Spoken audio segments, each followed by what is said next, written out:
ইসলামী আন্দোলন বাংলাদেশ সোনাইমুড়ি উপজেলা শাখা কর্তৃক আয়োজিত আজকে কর্মী সম্মেলনের সম্মানিত সভাপতি শ্রদ্ধাভাজন ওলামায়ে কেরাম, সর্বস্তরের ইসলাম প্রিয় দেশপ্রেমী ভাইয়েরা আমার, ইসলামী আন্দোলন বাংলাদেশ কী ও কেন, তাদের বক্তব্য কী, আদর্শ কী, নীতি কী, কর্মসূচি কী, তারা কি চায়, এ সম্পর্কে আমাদের অনেকেরই জানা আছে, অনেকের জানা নেই। ইসলামী আন্দোলন বাংলাদেশ বিশ্বাস করে ইসলামের মধ্যেই দুনিয়ার শান্তি, আখিরাতের মুক্তি। কিসের মধ্যে হয়? ইসলামের আদর্শের মধ্যে, ইসলামের নীতির মধ্যে দুনিয়াতেও ভালো থাকা যায়, আখিরাতেও ভালো থাকা যায়। ইসলামের বাহিরে এমন কোনো নীতি আদর্শ নেই যেই নীতি আদর্শের মাধ্যমে দুনিয়াতে ভালো থাকা যায়, আখিরাতে কল্যাণ পাওয়া যায়। এরকম কোনো আদর্শ আমাকে দেখাতে পারবেন না। আপনাদের এই অঞ্চলের মানুষ সবচেয়ে বিদেশে বেশি থাকে, গোটা দুনিয়ার মধ্যে তারা ছড়িয়ে ছিটানো আছে।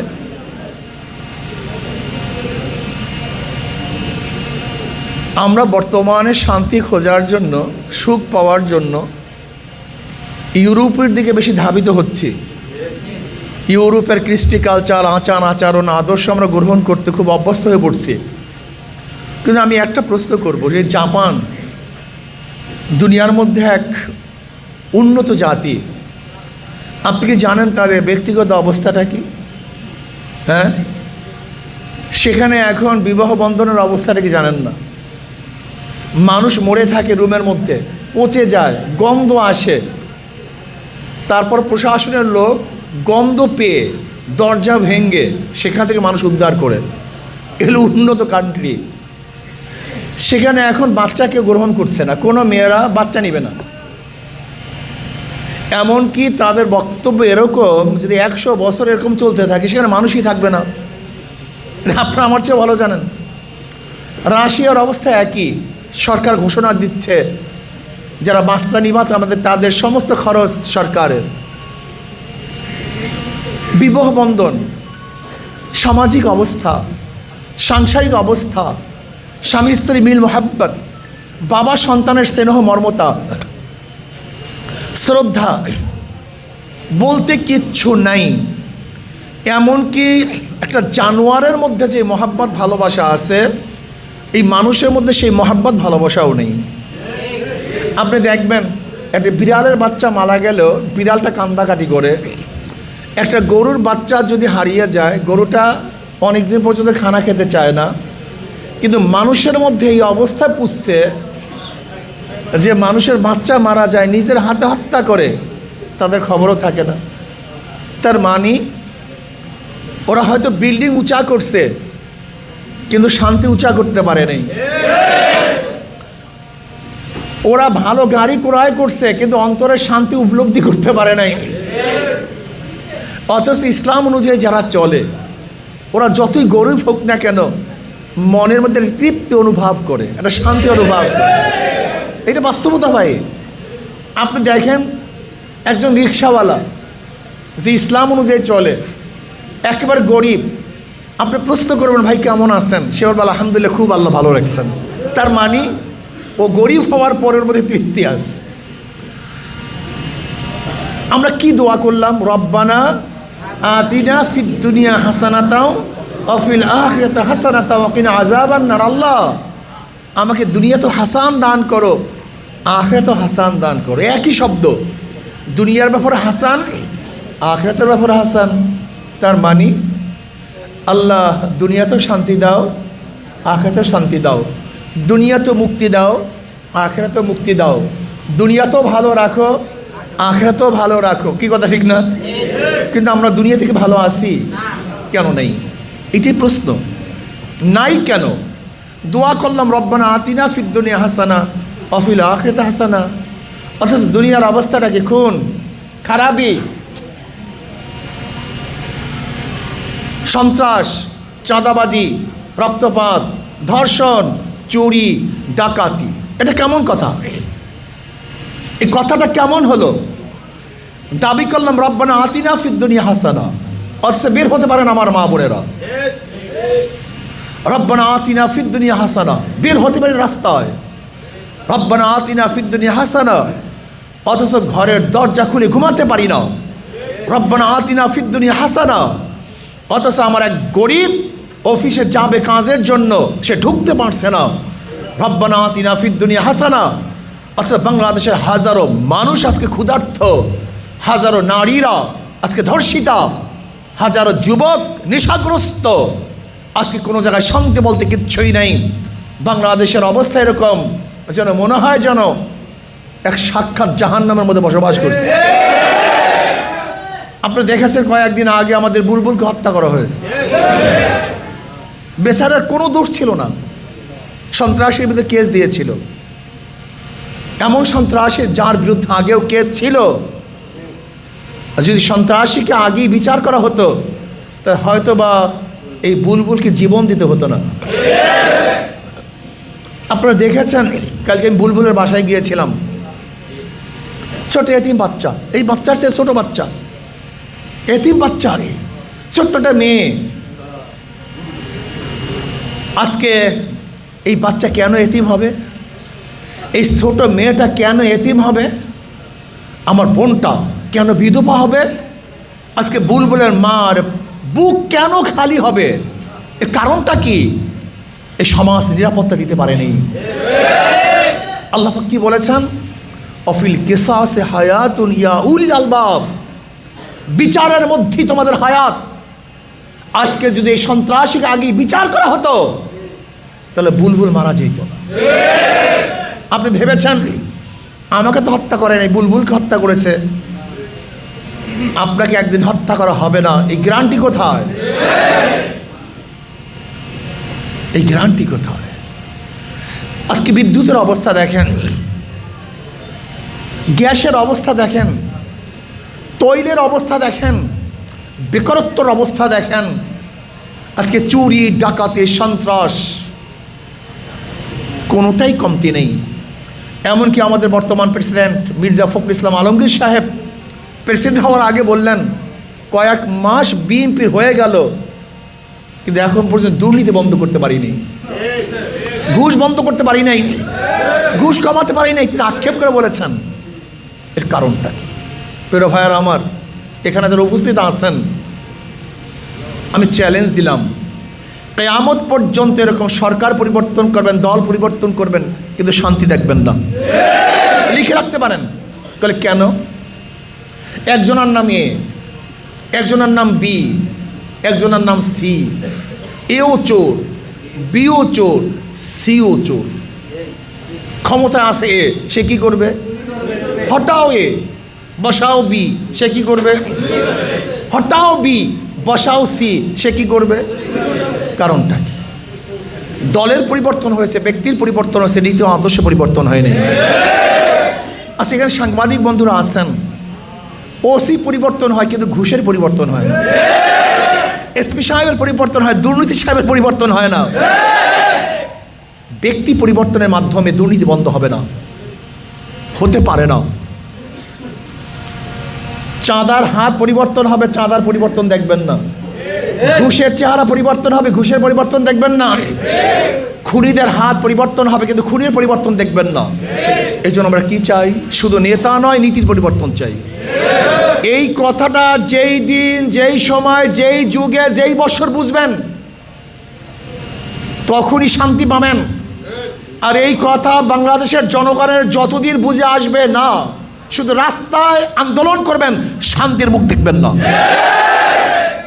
হরতাল করবেন, অবরোধ করবেন, মিছিল করবেন, মিটিং করবেন, চক্ষু হুয়াবেন, হাত ভেঙে ফেলবেন, পাও নষ্ট করবেন, নিজের স্ত্রীকে বিধবা করবেন, বহু মায়ের বুক খালি করবেন, বহু সন্তানকে এতিম করবেন, কিন্তু শান্তির মুখ দেখবেন না। আমরা কি চাই? ইসলামী আন্দোলন বাংলাদেশ কি চায়? ইসলামী আন্দোলন বাংলাদেশ মনে করে জনাব মুহাম্মদ রাসূলুল্লাহ সাল্লাল্লাহু আলাইহি ওয়াসাল্লাম মক্কার 13 বছর জিন্দিগিতে কোনো আন্দোলন করেন নাই, সংগ্রাম করেন নাই, যুদ্ধ করেন নাই। কিছু লোক তৈরি করেছেন, ক্রিম, ডায়মন্ড, স্বর্ণতুল্য কিছু লোক তৈরি করেছেন, যাদের মাধ্যমে মাত্র 10 বছরে গোটা দুনিয়ার মধ্যে ইসলাম ছড়িয়ে দিয়েছেন। ইসলামী আন্দোলন বাংলাদেশে কিছু ক্রিম পার্সেন, আদর্শ এবং নীতিবান কিছু লোক তৈরি করতে চায়, যাদের মাধ্যমে গোটা দুনিয়ার মধ্যে, গোটা বাংলাদেশের মধ্যে ইসলামী বাতাস, ইসলামী হাওয়া, ইসলামী আইন, ইসলামী কানুন প্রতিষ্ঠার মাধ্যমে শুধু মানুষ নয়, প্রত্যেক জানোয়ারকে শান্তি দিতে চায়। জনাবে মুহাম্মদ রাসূলুল্লাহ সাল্লাল্লাহু আলাইহি ওয়াসাল্লাম শুধু মানুষের কল্যাণের জন্য আসেন নাই। ওমা আরসালনাকা ইল্লা রাহমাতাল লিল আলামিন, গোটা আলমের জন্য রহমত। আমার নবী বাতাসের জন্য রহমত, আমার নবী আলাইহিস সালাতু ওয়াস সালাম পানির জন্য রহমত, মাছের জন্য রহমত, গাছের জন্য রহমত, জানোয়ারের জন্য রহমত, এমনকি কুকুরদের জন্য রহমত। ওমর ইবনে খাত্তাব রাদিয়াল্লাহু কি বলেছেন, আমার খেলাফতের আমলে যদি একটা কুকুর ফোরাতের করে না খেয়ে মারা যায়, আমি ওমরকে জবাব দিতে হবে। আমার যুবক বাবারা, একদিন কি চিন্তা করেছেন বনি ইসরায়েলের ঘটনা? একটা তৃষ্ণার্ত কুকুরকে পানি খাওয়াবার কারণে কুলটা মহিলাকে আল্লাহ জান্নাত দিয়ে দিয়েছেন। কি বুঝলেন এই হাদিসের দ্বারা? এই ঘটনার দ্বারা কি বুঝেছেন? আপনি চিন্তা করেছেন যে একটা জানোয়ারকেও খেদমত করতে হবে? আমার নবী আলাইহিস সালাতু ওয়াস সালাম কি বলেছেন? আল্লাহ পাক তোমাদেরকে উট বা জানোয়ারদেরকে বোঝা বহন করার জন্য নির্ধারণ করেছেন, কষ্ট দেওয়ার জন্য নয়। যেই জানোয়ার বেশি বোঝা বহন করতে পারে না, এরকম বোঝা চাপিয়ে দিও না। তোমরা জানোয়ারকে মেম্বার বানাও না, এমনকি জানোয়ারকে জবে করার সময় ভোতা ছুরি ব্যবহার করো না, কষ্ট পাবে। ধারালো ছুরি ব্যবহার করো, সেকেন্ডের মধ্যে যেন ওর অনুভূতি নষ্ট হয়ে যায়। আপনি একদিন চিন্তা করেছেন? নবী আলাইহিস সালাতু ওয়াস সালাম মেরাজের রজনী দেখেন, বিড়াল এক মহিলার চেহারার মধ্যে ছুটো আঁচড় কাটতেছে। প্রশ্ন করছে, ঘটনা কি? এই মহিলার এই শাস্তি কেন? বলে এই মহিলা এই বিড়ালকে কষ্ট দিয়েছে। আপনি বুঝেন, একজন মুসলমান, একজন মোমেন, সে জানোয়ারকে কষ্ট দিতে পারে না। জানোয়ারকে কষ্ট দিতে পারে না একজন মোমেন, সেখানে মানুষ তো দূরের কথা। ইসলাম শুধু মানুষের জন্য শান্তি না, কল্যাণ না, ইসলাম গোটা মাখলুকাতের জন্য কল্যাণ। আর মুসলমানদেরকে আল্লাহ পাক শুধু মুসলমানদের জন্য বের করেন নাই। কুনতুম খায়রা উম্মাতিন উখরিজাত লিন-নাস তা'মুরুনা বিল মা'রুফ ওয়া তানহাউনা আনিল মুনকার ওয়া তু'মিনুনা বিল্লাহ। গোটা মানব গোষ্ঠীর জন্য ইসলাম এবং মুসলমান, গোটা মানব গোষ্ঠীর জন্য ইসলাম। হিন্দুদের জন্য শান্তি, ইসলাম ইহুদিদের জন্য শান্তি, ইসলাম খ্রিস্টানদের জন্য শান্তি, ইসলাম জানোয়ারদের জন্য শান্তি। আমি বিশ্বাস করি যতদিন ইসলামী হুকুমাত কায়েম না হবে, ততদিন পর্যন্ত দুনিয়াতে শান্তি পাওয়ার কোনো সুযোগই নাই, কোনো ব্যবস্থাও নেই। এ তো বললাম দুনিয়ার কথা। আর ইসলামের বাহির তো আখিরাতে মুক্তি পাওয়ার কোনো সম্ভাবনাই নেই। ইন্নাদ-দীনা ইনদাল্লাহিল ইসলাম, আল্লাহর কাছে একমাত্র মনোনীত ধর্ম ইসলাম। এর জন্য আমি মনে করি যারা মুসলমান আছেন, মুমিন আছেন, হিন্দু, বৌদ্ধ, খ্রিস্টান আছেন, যারা দুনিয়াতে শান্তিতে থাকতে চান তাদের জন্য ইসলাম, আর যারা দুনিয়া বা আখিরাতে মুক্তি পেতে চান তাদের জন্য ইসলাম। আসুন না, বহু দলের শাসন দেখেছেন, বহু নেতাকে দেখেছেন, একটা বারের জন্য ইসলামকে ক্ষমতায় নেই। আমি মুসলমান, ইসলাম পালন করতে আপনার আপত্তি কোথায়? আমি মুসলমান, ইসলামী আদর্শ বাস্তবায়ন করতে আপনার সমস্যা কোথায়? আপনি মুসলমান, আমার নবীকে নেতা মানতে আপনার আপত্তি থাকবে কেন? কারণটা কি? আপনি মুসলমান, আপনার নেতা হবে জনাবে মুহাম্মদ রাসূলুল্লাহ সাল্লাল্লাহু আলাইহি ওয়াসাল্লাম। আর আপনি মুসলমান দাবি করেন আমার নেতা Socrates, Aristotle, Plato, Montesquieu, Locke, Rousseau, Abraham Lincoln. নাউজুবিল্লাহ, না, একজন মুসলমানদের লিডারেরা হতে পারে না। আমি মুসলমানের লিডার হবে জনাবে মুহাম্মদ রাসূলুল্লাহ সাল্লাল্লাহু আলাইহি ওয়াসাল্লাম। আমাদের স্লোগান এরকম হবে, আমরা সবাই নবীর সেনা, ভয় করি না বুলেট বোমা। আমরা সবাই রসুল সেনা, ভয় করি না বুলেট বোমা। তোমার নেতা আমার নেতা, এটা আমার স্লোগান, এটা মুসলমানের স্লোগান।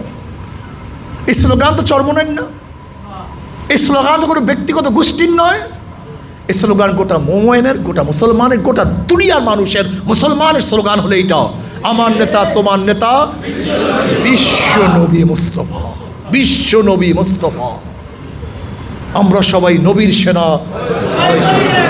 এটা চরমনের স্লোগান, এটা আপনার স্লোগান, আমার স্লোগান। আমরা যে স্লোগান শিক্ষা দিতে চাই, এই নীতি আদর্শ বদ্ধমূল করতে চাই, অন্য কিছু চাই না। ইসলামী আন্দোলন বাংলাদেশ যা মুখে বলে কাজও তাই করে। ইসলামী আন্দোলন বাংলাদেশ মুখে একটা, কাজে অন্যটা। ইসলামী আন্দোলন বাংলাদেশ করে না। আসুন আল্লাহর জমিনে আল্লাহর হুকুমত কায়েম করার জন্য আমরা চেষ্টা সাধনা শুরু করি ইনশাআল্লাহ। তাহলে দুনিয়া তো কামিয়াব, আখিরাত তো কামিয়াব। বলতেন ইসলামী হুকুমত হবে কবে? জানি না। যদি আমাকে প্রশ্ন করেন ইসলামী হুকুমত হবে কবে, আমি কি জবাব দেব? আমি জানি না। আগামীকালও হতে পারে, এক সপ্তাহ পরও হতে পারে, এক মাস পরও হতে পারে, এক বছর পর হতে পারে, 100 বছর পরও হতে পারে। আমি জানি নাও হতে পারে, এটা আমার কিছু আসে যায় না। কেন কিয়ামতের ময়দানে আল্লাহ পাক প্রশ্ন করবেন না তুই ইসলামী হুকুমত কায়েম করলি না কেন? আল্লাহ পাক প্রশ্ন করবেন চেষ্টা করলি না কেন? কাজে আল্লাহ পাক আপনাকে আমাকে সর্বোচ্চ ইসলামী হুকুমতের জন্য চেষ্টা করার তৌফিক দান করেছে। আমি ইসলামী আন্দোলন বাংলাদেশের প্রত্যেকটা নেতাকর্মীকে বলবো, সময়কে চক আউট করেন, সময়কে বিন্যস্ত করেন। আমার বাবাদের কাছে, আমার বোনদের কাছে, মাদের কাছে দাওয়াত নিয়ে যান, তাদেরকে বুঝাবার চেষ্টা করেন ইসলামী আন্দোলনের কর্মসূচি কী, আদর্শ কী, নীতি কী, চরিত্র কী, উদ্দেশ্য কী। ইনশাআল্লাহ যদি বুঝাতে পারেন তাহলে অবশ্যই তার ইসলামী আন্দোলনে অন্তর্ভুক্ত হবে, কোনো সন্দেহ নেই। আল্লাহ আমাদের সবাইকে ইসলামের জন্য সর্বোচ্চ ত্যাগ করার তৌফিক দান করেন।